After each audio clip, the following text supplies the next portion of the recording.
I, John Fitzgerald Kennedy, do solemnly swear.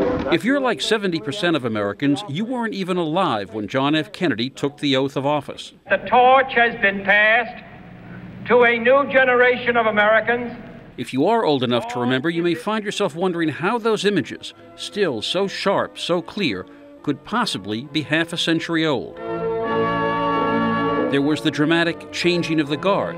It's encapsulated in that scene with Eisenhower sitting on that platform, the oldest man to hold the presidency, the youngest man about to be elected. People could visually see that a new generation was taking over.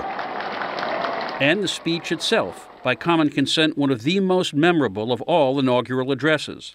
Ask not what your country can do for you.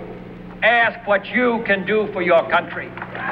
Over the years, historians have argued about just how much of the speech was the work of longtime Kennedy speechwriter and advisor Ted Sorensen. This is really the documentary evidence. A new exhibit at the Kennedy Library in Boston offers visual proof that Kennedy himself deserves much of the credit. It's a stenopad from JFK's secretary, Evelyn Lincoln. Even in her shorthand, you can see she's written out the words long twilight struggle, now the trumpet summons us again, tyranny, disease, war and war itself.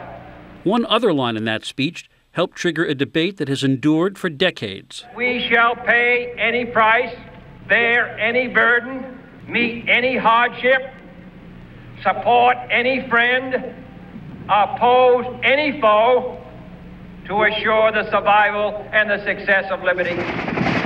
For some, that hawkish declaration set the stage for the beginning of American involvement in Vietnam. There's something happening here.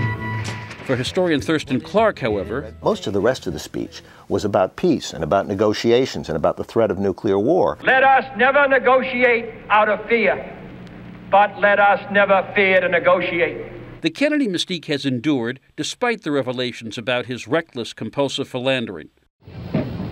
Why? In large part, it is because of how his presidency ended, leaving behind the enduring question of what that young president might have become. All this will not be finished in the first 100 days, nor will it be finished in the first 1,000 days. But let us begin.